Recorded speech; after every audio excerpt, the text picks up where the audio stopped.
So I'm going to say hello and welcome to Lubna because I didn't get a chance to, and hello and welcome to everyone who's here. I'm going to throw the introduction slides up real quick just so we can get through that part. So give me just a second. Take your time. Welcome, everyone. Welcome to the MasterClass by Master Coaches Summit. I hope you have been enjoying your week. I have gotten some great feedback. By the way, if you don't know me, my name is Joanna Davis, and I'm the Vice President of Programming for ICS South Florida. And if you see something you don't like, tell me. If you see stuff you do like, tell your friends. So wrapping up our session today is going to be Marsha Reynolds. You may have heard her name. She's got some books out there, and she's going to be doing a live coaching demo. So that'll be at 5:30 p.m. today. Sorry, Joanna. And your voice is with echo. We can hear you double. There's something coming through on Lubna's speakers. Lubna, can you mute for just a second while I finish this part? Okay. Do you think it's me? Okay, let's see. Let's try if it's me. How about that? Let's see what happens. Okay. So can you hear me clearly now? Okay, perfect. Then it's something going on. It's Mercury. I don't know. I'm just going to say it's Mercury retrograde. If you don't believe in that, I apologize. So Lubna is a dear friend and an incredibly patient human. I'm going to start with that. She has so graciously agreed to join us. She is a master certified coach, of course. She's also author of, hang on, Determined to Change, which is an amazing book. I'm in the process of reading that along with a couple of things for coaching supervision, and they're blending together so well. She has been through a lot in her life, as you can read from her bio here, including a civil war. Like that is, wow, two civil wars. And she's bringing a wealth of knowledge today. So with that, I'm going to stop sharing my slides and I'm going to let Lubna take us away. It's great to see familiar faces. Is mine also projecting? Is the speaker okay? Everything's good. Okay. Sounds like a plan. Hi, Shakti. It's good to see some of you. For those of you who are not on camera, you will be soon. There'll be a lot of interaction in this one, and also breakouts. I hope I can do breakouts myself. And Joanna, I don't know if you can share my slides or. I do not have them. If you email them over to me, I will be happy to share the slides. Or I can do it myself, right? I can share screen. You should. You should be able to. And I can set up breakouts for you if you let me know what you want. All right. Let's hope that the screen shows the way we want it, and hopefully it will. But if I get out of it, it doesn't let me share. That's so interesting. I don't use the app usually, and I don't know how to do this right. Let's see. It's showing the whole screen instead of just, what if I do this? Do you see everything, including my notes? Yes, we can see your notes. See, like, that's not what we want, right? If you hit slideshow, does that work? I think that's what she just did. Yeah. Oh, never mind. And usually I'm able to share part of the screen, but for some reason the option advanced sharing doesn't have it. And Mercury, love you. I have to love Mercury. If I do window or Chrome tab, maybe I can, or let me take this out and see if that works. I'm gonna try one more thing. You know what? This is the real live thing. If this was TV, we'd put that image up and say, "Stay tuned, technical difficulties." And let's see if it's Friday. I don't know what to do. Yeah, maybe if you email it to Joanna, It's huge. It's huge. Mm, And yeah. I'm telling you, usually you're able to, let me see now.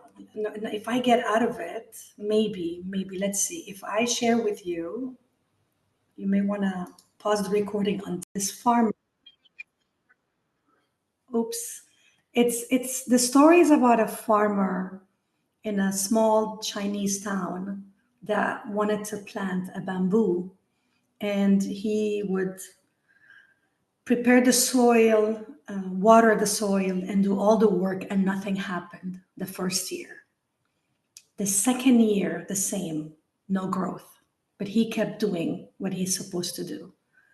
The third year was the same, but he kept working on the soil, giving it the vitamins it needs, giving it the water it needs.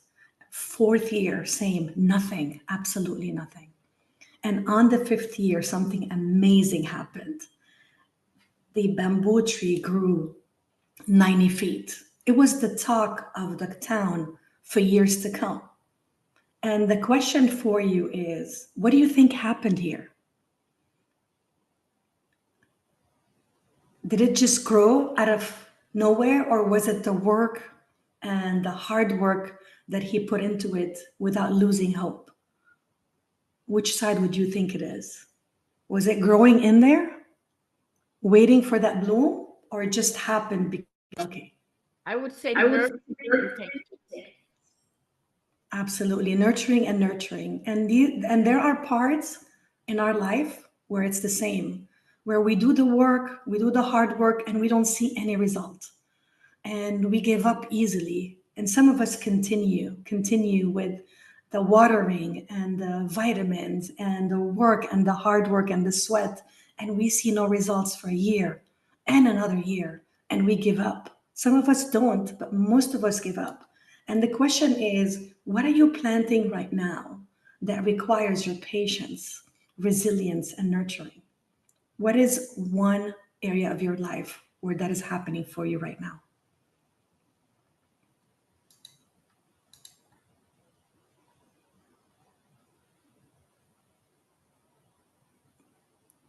Your coaching journey.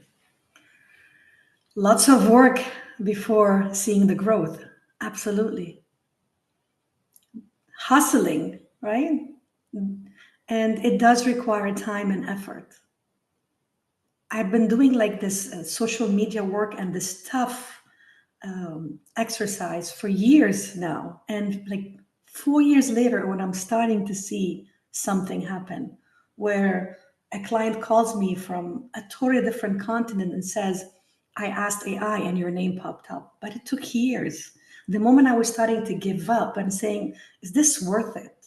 The work, the investment, the time, the commitment, the challenge of making videos every week. And it's like, is it worth it? And yes, it is, because after 4 years of this consistency, I'm seeing some results. Physical fitness, oh, absolutely, absolutely. And, you know, they tell me it's a recipe of resilience and patience. And I would say, most importantly, a lot of commitment to doing the same thing again and again. So what part of your life needs more nurturing? And think about it, keep it in perspective as we do some of the exercises today, and let's see how that shows up for you at the end. Cool? All right, I'm going to talk about 3 things for NLP. NLP is a vast, vast science, art, and it is all based on our subjective experience. So the 3 areas that I want to talk about is perceptual positions, which is a powerful tool you actually get to use today, but a tool that you can use at any conversation in coaching when there's perspectives in place. We'll talk about the subjective experience and how each and every one of us has a unique structure for our subjective experiences. And Joanna is like a master in this, so bear with me, Joanna. And then reframing. we will talk about reframing, something we do well as coaches because it's part of the competencies. However, there are a few tweaks that we can add to your practice that makes it a super powerful tool. All right, any questions so far for me before we go ahead and start? All good. You know, those of you who are hiding behind the camera, you make me anxious because I don't get to see you. And if you're multitasking, you're losing this information. It is not going to your long-term memory. Just an FYI. So when it comes to perceptual positions, I want you to think about a challenge you have with someone in your life, whether it's a client, whether it's work with others, peers you work with, or whether it's in your personal life. Think of one challenge you have. And that's my only ask. We don't need any content from you because context is what works in NLP. I had coached for 12 months with a person, never heard the story from them. It was always the content. It does not matter. The content does not matter. So in this situation with this person, take a moment to think about your perspective. So looking through your eyes, through your feelings, through your thoughts and your beliefs, I would love for you to write down everything you feel in that situation with the person. So take a moment to write it down, please. Everything and anything. Just write it down. You're not going to share with me. I'm just going to walk you through the exercise.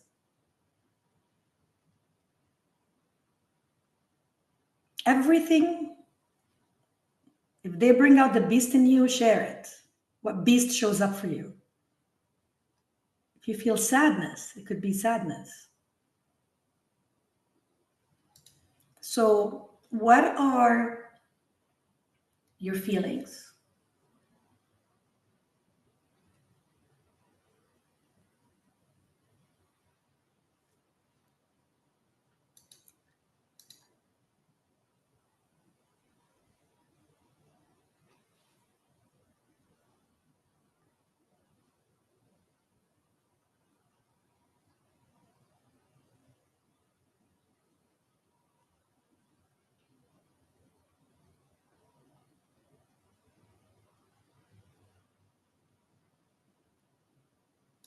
Joanna, you can still see my slides, right? I hope. Yes, I might not be able to. I was nodding my head. Yes, perfect. All right, thank you. So you should have at least 5 to 10 things you feel, or you think, or you see, or you hear from that experience. So now we're going to go into what we call the second position. So this one is your first position. It's your position. Now we're going to go into the other person's perspective. So I'd love for you for a moment to take a deep breath, step into their shoes, see what they see, hear what they hear, feel what they might feel. And I would invite you right now to also write down, if you were in their shoes, what are they experiencing? So write it down. Are they experiencing fear, sadness, anger, delight? And in this moment, we're stepping into second position, which is the other person's perspective.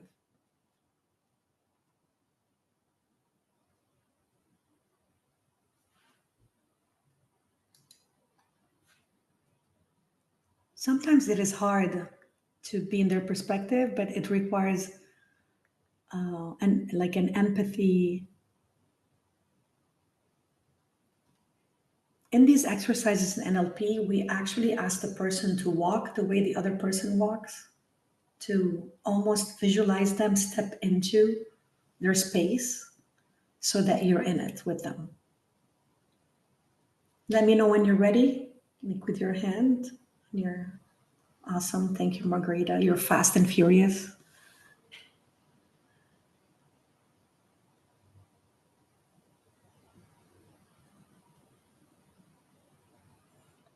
So you should have Gaston. You're good. You're still okay. Barbara, good. Susan, Dana, Viviana, awesome, awesome. So now, I hope it wasn't very painful for you. But now let's go into a third position.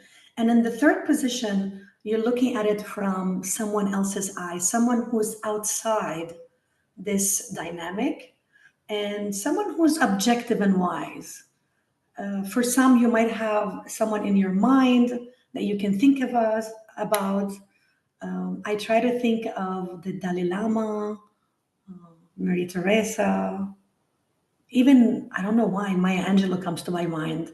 So if there was a third person that you respect in your life, or someone that you feel is an authority of influence and wisdom and empathy, but more importantly, objective, does not have any stake in this game, what would they observe? What would they see, hear, or feel?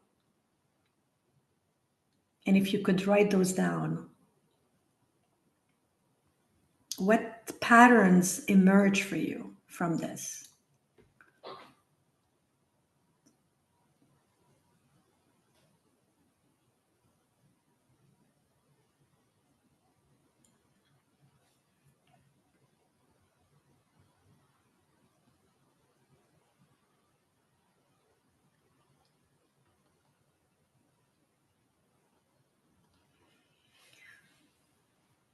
And Joanna, with your magical help, we're going to go into rooms of two so that they can discuss the experience. The first, second, and third. And remember, no content. There's no need for content at all. Because we don't have exactly a number that's even, there will be one room that has 3 in it. So, and what I'm going to do is give you 2 minutes each to speak about it and share. And what I would love is the gift back. So when you come back, insights that you have of how this could be useful for you and also for your clients. All right, we can go ahead and start, Joanna. And for the room with 3, we invite you to be fast and furious. So Lubna, are you okay with you going into a breakout room? Because it's automatically assigning. What's that? I should not. I don't know. It's automatically assigning. You can. Okay, let me see if I can. I can go in. I can go in and remove myself. No problem. Okay, give me just a second.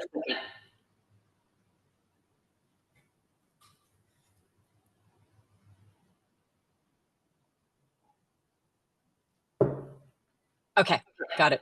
We're opening the rooms now. Yay.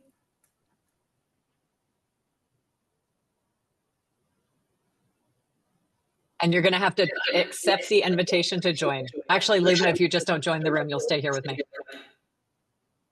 Oh, so Amelia. Oh, okay. Amelia is with you. We could have, yeah.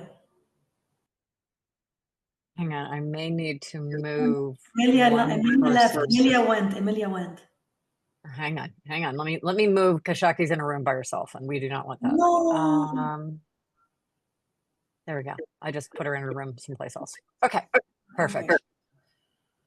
So can we pause the recording? Yeah, let me pause the recording. That's always the way of things. There we go. All right. Welcome back. Welcome back. And I would love to hear from you about your insights or sharing. I know 4 minutes goes by so fast. And it was actually 5 because when we close, it was an extra minute. Susan, I can see you're ready to share. Yes, I am. So I would say what was interesting is that when I look at my perspective and then the other person's perspective, for this situation, I found the perspectives pretty close in the feelings and the emotions and what you're hearing. but from different points of view. But then when I looked at the outside perspective, it opened up possibilities and opportunities and a completely different outlook. So it was pretty powerful. Thank you, Susan. Absolutely, thank you. The perspective is a powerful NLP tool, and what happens is it takes you away from being in the situation to being completely out as an observer. And third, positioning can be quite influential because, to your point, Susan, it's like it's a new perspective that does not exist in the situation. Thank you. Who'd like to share? I can go next. So for me, what it did is it brought clarity and objectivity. So all of a sudden, there's less emotion, more clarity, and more objectivity. So now this is a new way to look at the situation. Thank you, Margarita. And you're right. It's like I'm not in it. Right? It's not stuck. Yes. It's a view. If the person is religious, you use the religious beliefs as part of that. So you would say Jesus or God or whatever could be that for them. Thank you. Who else would like to go? I'd love to hear some more. Maybe two more. Manuela. We notice also that writing down our reflections is very helpful, and also these can help to be more aware and to gain clarity. Yes, and emotional dumping is a powerful phenomenon that we don't use enough, because when you have it in writing, it does help you not hold it, but rather share it. It's we use brain dump, but not emotional dump as much. Thank you for that, Manuela. Barbara? Reflecting now because I didn't do the exercise before. It took me time to get but reflecting after, what comes up for me was that, it's like having this visualizing these three person, like including me, is like open a new space where, as you said, that was not there before. So it creates that new space where we can see things different, like reframing things, observing things. It's sort of more peaceful and full of clarity, maybe, that we couldn't have before if we were like. And one essential part is to put ourselves in the other shoes. So and it's sometimes we resist doing that. It's hard, right? It's not depending on how difficult or how tough emotionally the situation is.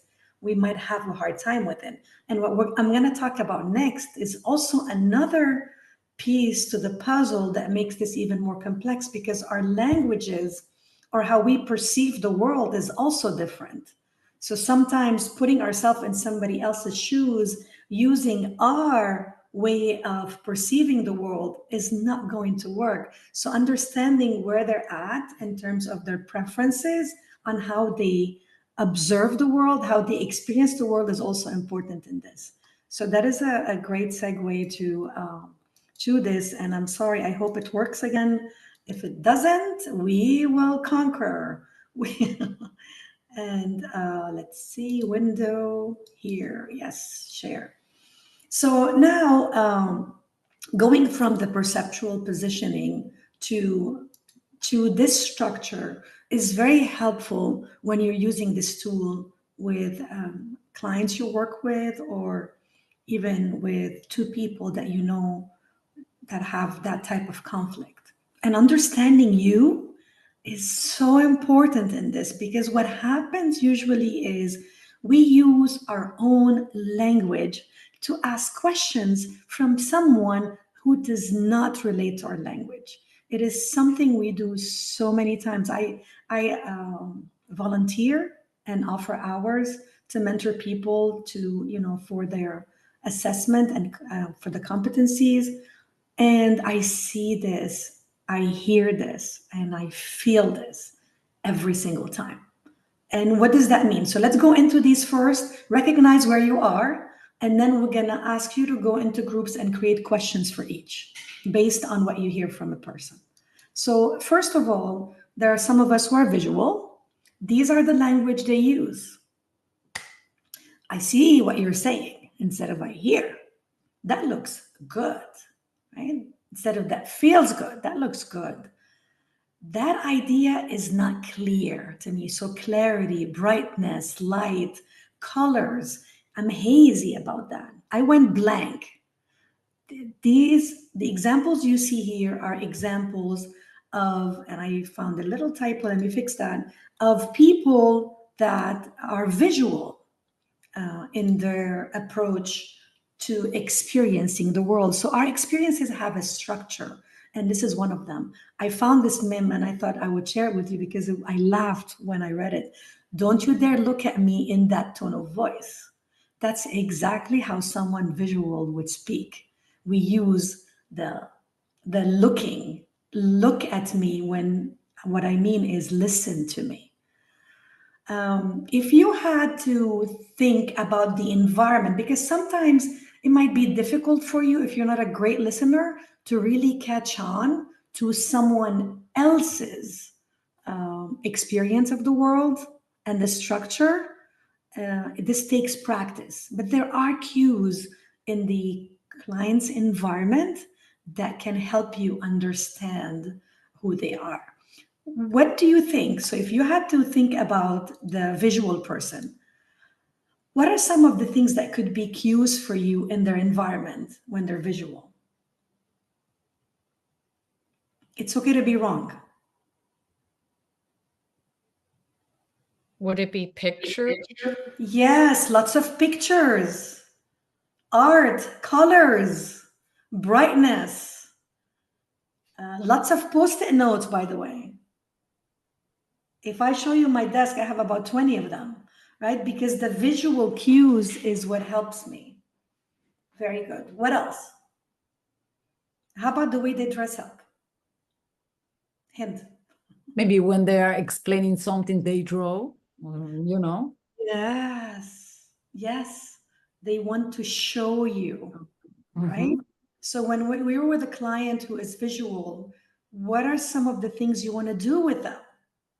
And you just said it, Barbara, show them. The most powerful exercise I have seen a coach do with a visual client was, as the client is talking, she is drawing and putting words on the drawing. And at the end, she pulled that image and showed it to the client. And in that moment, as I'm observing, it was just such a powerful phenomena of understanding their experience of the world. And sometimes I'm a horrible drawer. It doesn't have to be a good drawing. They relate to it. They relate to it. Awesome. Let's go into, what are some of the questions you would ask someone who is visual? How do you imagine this? How do you visualize? What do you see? What do you see? Yeah, what's in the picture you have in your mind? Yes. And they can relate to these words so well. If you tell them, what do you think? What idea is coming? They will tell you something, but it doesn't go deep. If you want deeper, you want to use their frame of the world. Any questions about this? It's phenomenal to use in your coaching practice. It's phenomenal to use with anyone. Try with your mothers. It's powerful. So now let's talk about auditory. These are the ones that visuals have the hardest time with because we're so visual. We see things and they don't. The biggest pain that I have witnessed in these is, when somebody says, look at me, I'm talking to you. If they're auditory, that's when they stop listening to you. If they're looking at you, they're not listening. They usually go like this to listen because they make sense. They listen with their ears. And what you would hear or see in their words is examples like here, I hear you. That rings a bell. Sounds good to me. Everything suddenly clicked, right? And they usually talk about ideas rattling, or I listen to the voice and this voice whispered to me. They love music. They talk about music in the work they do and in their words and their experiences. And what else would we see? What are some hints from their environment that you think might be worth it to consider? Anything musical. Yeah, headphones too. Lots of ear related headphones, right? Music. Music could be a powerful instrument for them. Powerful. This is why in my group coachings, it doesn't matter. And some of the people that support me in it find me to be extremely strict in it. And they're like, for example, let's say it's Margarita, she would say, why the hell are you so stuck on the music? But I try to have music before we start the coaching. I start to have music when they're writing. So, and usually if I had control over this room, there would be music every time you're writing. There will be music every time you go into the breakouts because I know it's part of the auditory sensory establishment. So I do use it. So high energy, low energy go into those frame of works. And you want to ask them questions like, what's a good example? Those who are hiding in the room, I want to hear from you. The non-visual people, I see you.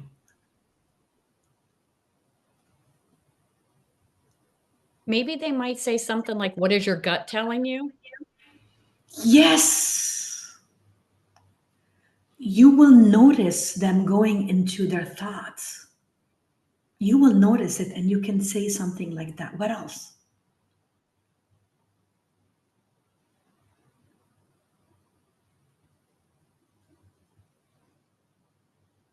I'm just wondering if repetition, to say something emphasizing a certain word and then say it again, being that listen is important to them. As long as it's something that has to do with sound. Because if you tell them how do you feel, they're not connecting. No, not feeling, repeating whatever you're saying. Like saying it twice. Yeah. I wonder. Anyone auditory in the room? I will tell you what works really well when coaches do it to me is, did you hear what you said?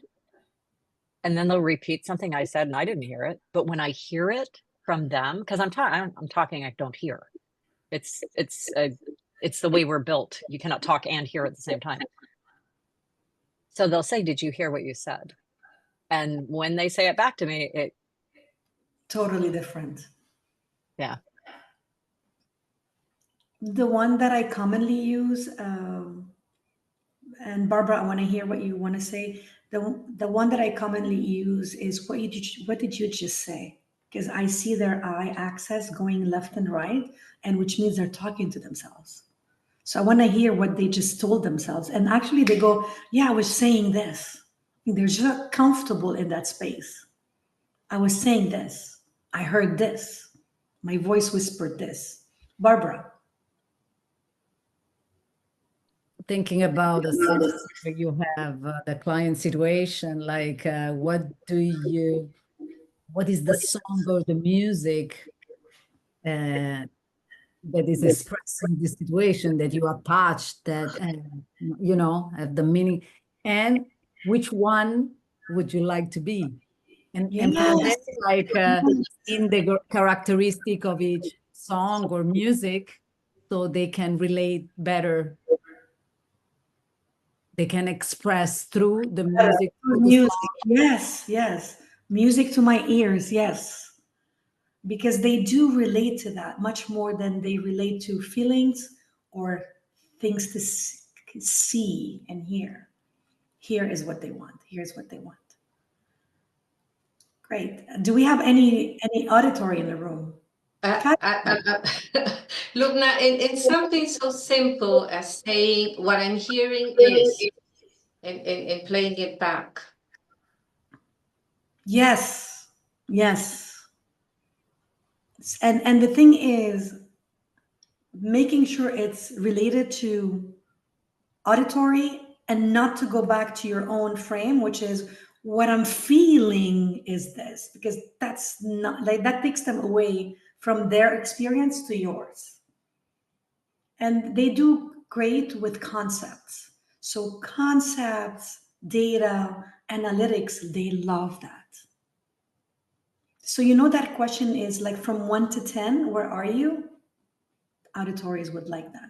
Now, a visual person, not necessarily. Like every time I test it with visuals, the 1 to 10, they're like, no, let me tell you how I'm feeling right now.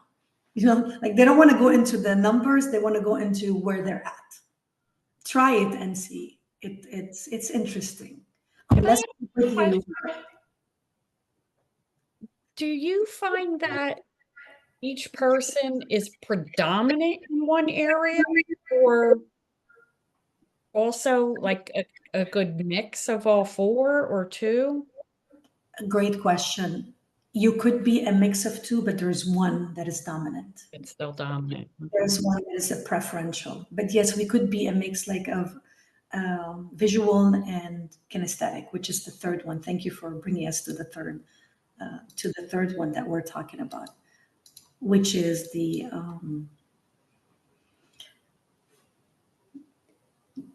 their words give a lot. There's also a tool of eye access that I will share with you that also gives you a lot of info. Their environment does. So like the worst thing you can give a gift to an auditory is a picture frame. And literally when they get a picture frame as a gift, what they do is they look at it and says, and in their head, they would say, what am I going to do with that? Like, what do people do with that? So, you know, for some of us who like to give surprise gifts to our clients, you want to consider that. For those of you who have friends who are auditory, you want to know that, you know, what you love, they don't. So just be aware of that. And now we have, of course, the feely, the kinesthetic. And you will hear words that have to do with feelings. And touching is part of that. So having them look for 3 things on their desk and relate to what does that bring you? What does that, you know, what does that take you is a powerful way, because touching is where they get their insights. And you will hear things like, I'm up against a wall, right? And when you're there with them, you can say, what's behind that wall? Like you want to be with them to see what's happening there. And one of the most powerful examples I have seen is someone referring to being stuck in a box. And this person saying, if you had just this, you know, this little hole and you could open, and I want you to imagine opening it, what do you see behind that wall? No, sorry, take that back. That would be auditory. What do you feel is hiding behind that wall? In a corner, take me there. Take me to your corner. So being with them and walking with them where they're at is a powerful source of insights for them. They're very easy to know. My daughter is 100% kinesthetic. And when she was a kid, she would touch everything. She was sick all the time because everything she saw, she had to touch and play with. So what are some questions here that we can ask?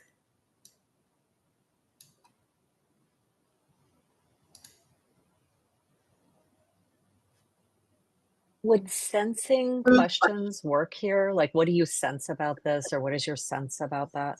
Is that part of sense works? Okay.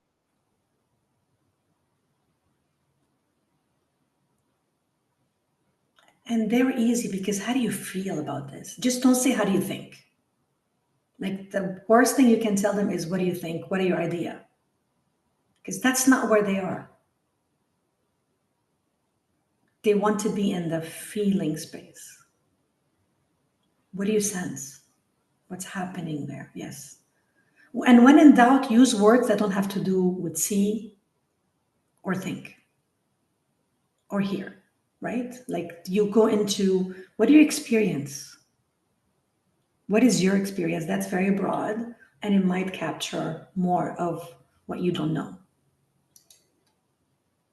What does your gut tell you? Absolutely. Right? And tell is for what? Which one? The telling. Auditory.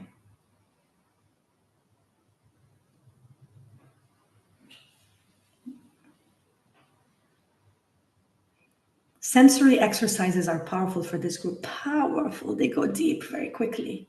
Very quickly. Oh, one of my favorites is, where do you feel that in your body?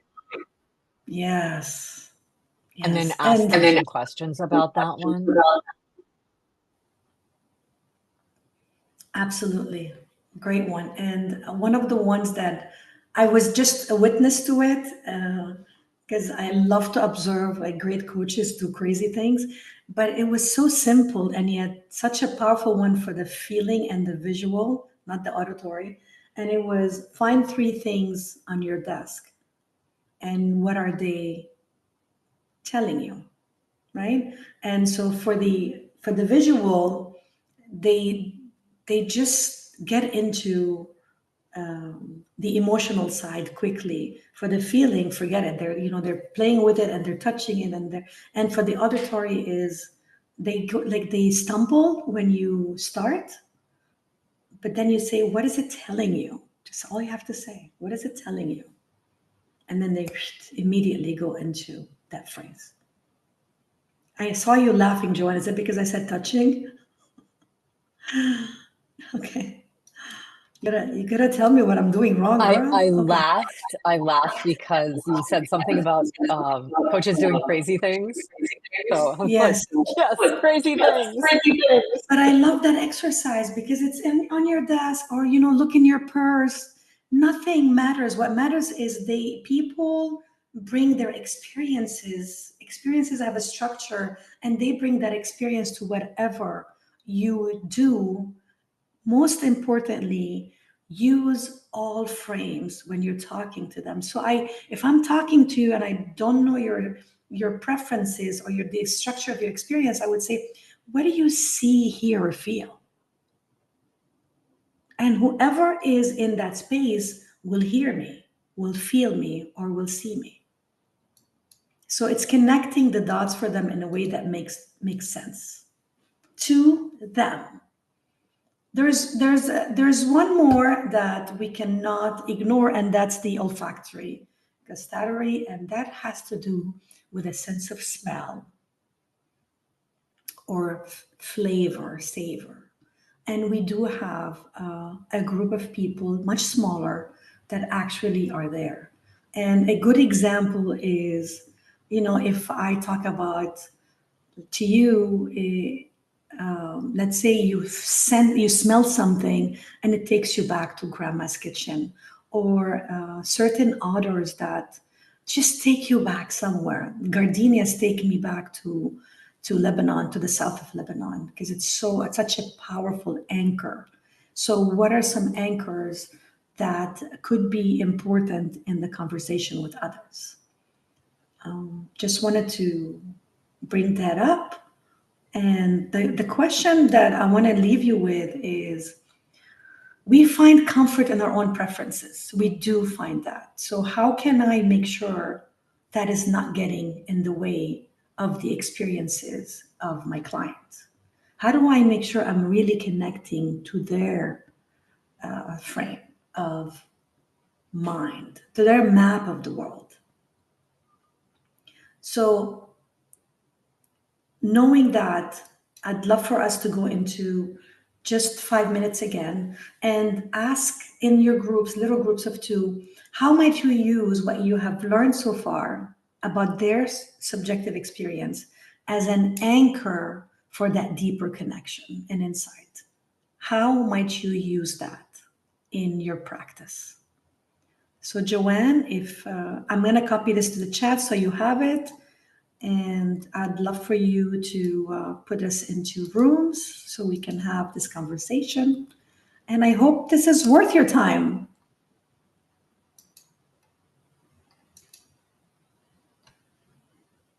I see how powerful I can I can see how powerful it is, and how it resonates with a lot of the messaging that I've gotten from this week alone with all the wonderful programs we've had, is how much our language matters. And this goes right back to that, because inadvertently we might say, how does this make you feel? When the reality with that client is more valuable to say, how do you experience this? Right? So it's so critical to maximize the impact and do it really mindfully. And so thank you for this. Absolutely. Well said, Shakti. It's the language can take you deeper, can take them deeper than you believe it to be. I had a coach that I'm working with that I had a client, and I couldn't do all because I'm doing her boss. I didn't feel like I should be doing, coaching her as well. So I gave it to one of my peers, and she called me and said, "You have done a phenomenal transition with this client." And I'm like, "What did I do?" Because I have no clue.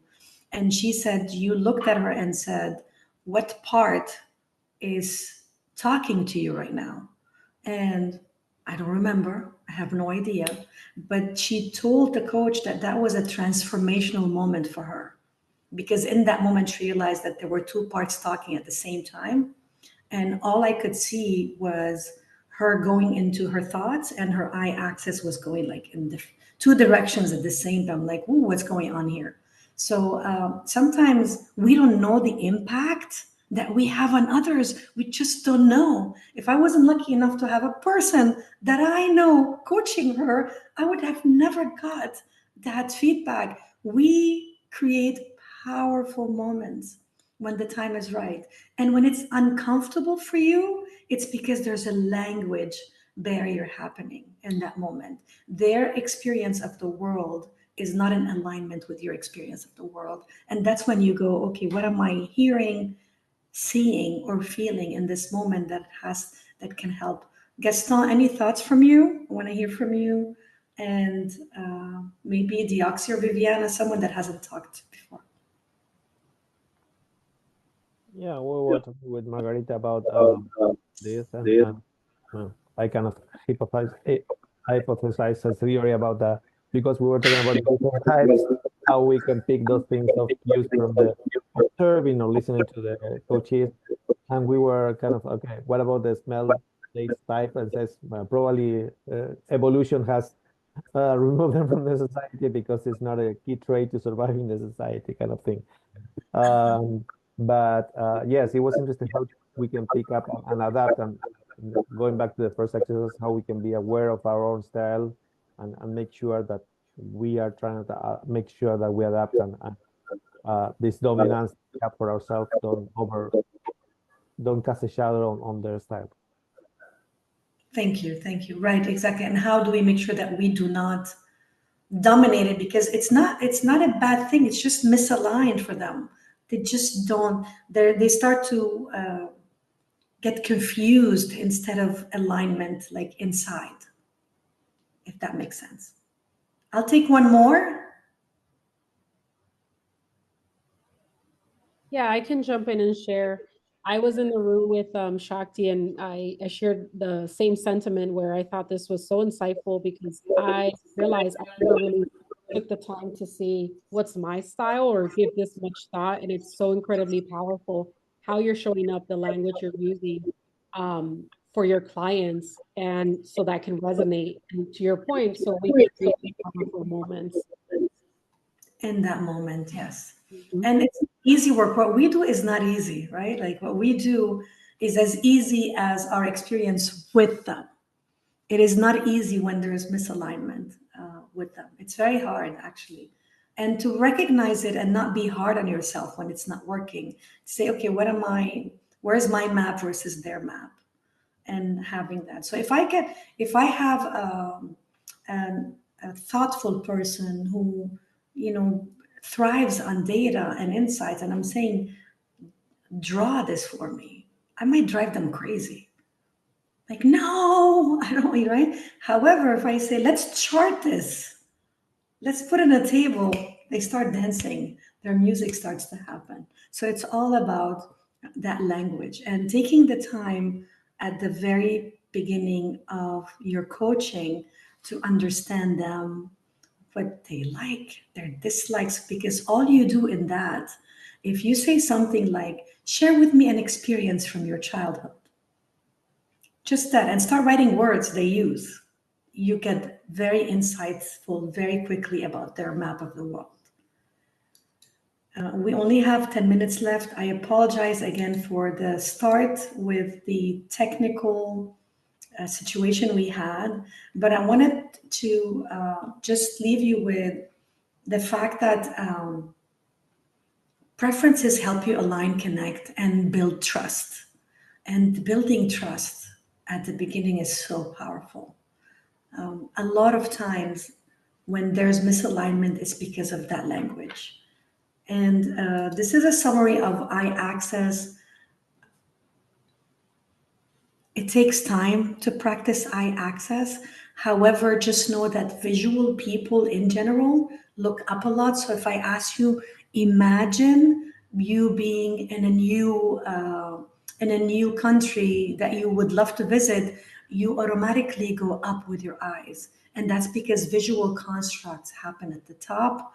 Usually people that are auditory, you would see, even though it's subtle, but if I say, what do you hear right now? They would automatically, their eye access goes to the ears. And it's one side is auditory recall. So if they're remembering something, the other more of they're creating dialogue. So if you know people that talk to themselves, usually their eyes go to the construct, to the auditory construct versus the recall. Now, kinesthetic, don't look at it as their left, not your left, their left. Kinesthetic, if I'm going into feeling, I'm going down. If I'm going to thinking and thoughts, it's the other way. I want to leave you with this. There's a lot of videos about it. There's a lot of books about it. It's just an added tool, not the tool, but it's definitely an added tool. What's the name of the, sorry, Lubna, or what's the name of the science behind all this? I mean, what is the look for it? If you just put eye access anywhere, it's usually the science is eye movement. A lot of research, if you want to read about it, is eye movement research.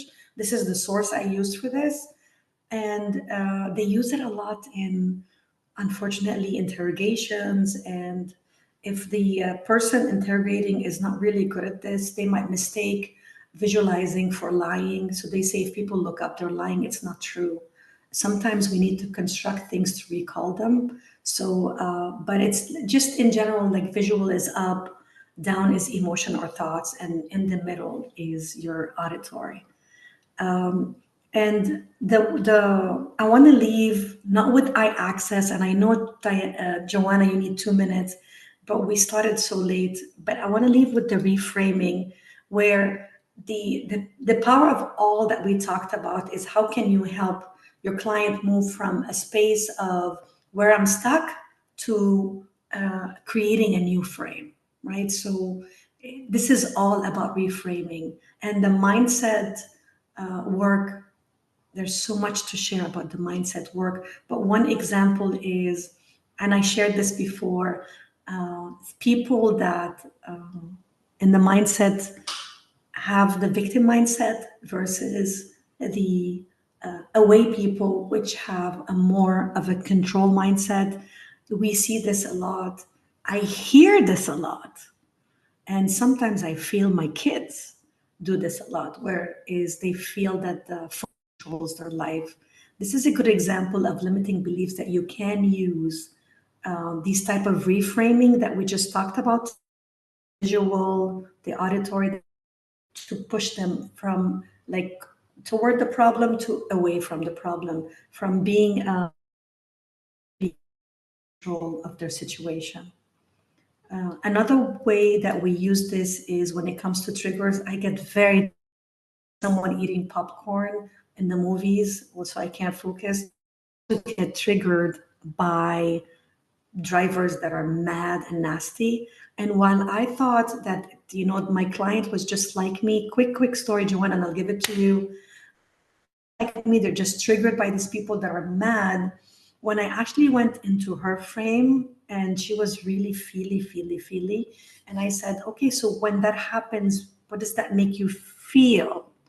Right? And then she went into like, I get angry. I hate driving. I don't like to drive because these people scare me. She gets into panic attacks when she drives. And when I asked, oh, what's the feeling behind that panic attack? What is that? What's the feeling? She went into a memory where her parents were fighting in the car. And that fight in the car is the reason she has not driven for 11 years. And after we go into that incident and we really go into her experience, she realized that she's connecting through reframing. She realized that she's connecting an incident from her parents with her inability to drive. And that shifted everything. So there is a power. And I feel that the most profound work we can do is the work we do for ourselves before our clients. Because when we are truly grounded and understand who we are and our awareness of what language we could use, it would be powerful. So thank you. I appreciate you. I apologize for the hiccup at the beginning, and I hope this was helpful to you and that we have gained some insight together. Thank you, Lubna. My pleasure. Thank you. Thank you. You did it. Thank you. I'm going to share, if any of you are visual, there's a QR code. So I already put the link in the chat to the survey. If anybody happens to be looking at the chat, you're going to have to scroll up a little bit. The link to the ICF South Florida, the Business Show Miami. So ICF South Florida, if we get 250 people registered through this link, we get a free booth. So give it to your friends, give it to anybody you know that might register to use this particular link. Would be wonderful. And I also put in the link if you want to register for our final session today at 5:30 this afternoon. It'll be Marsha Reynolds coaching someone from our chapter. Woo!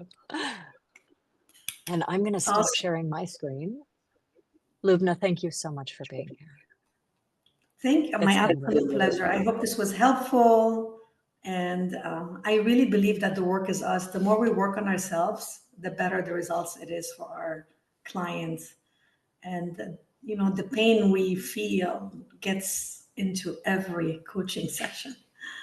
So I'm here for you. And if you want to connect anytime, you are not my client. Corporate is my client. So it will be my absolute pleasure to support you.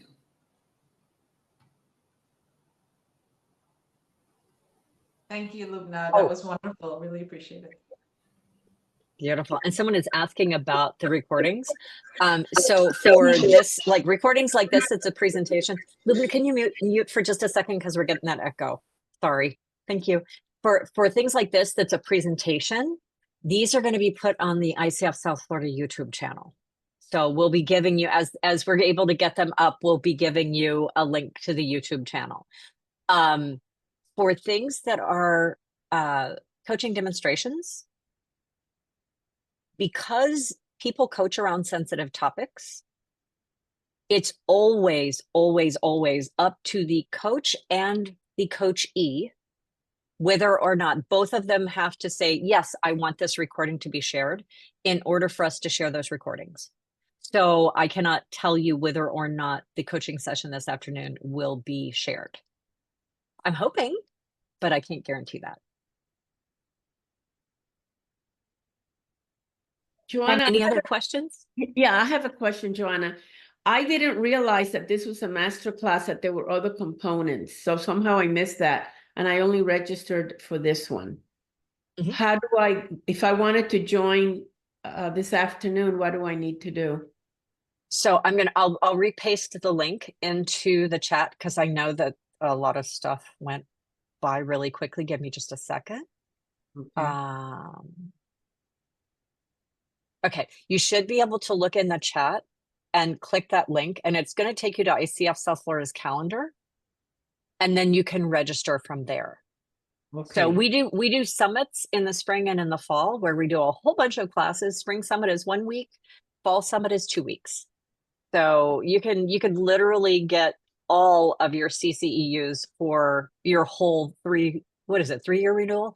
You can get them all in 1 year by doing the master classes because we focus on core competencies. And you're still on mute, Lubna. So I'm going to let you take, Lubna, you're on mute.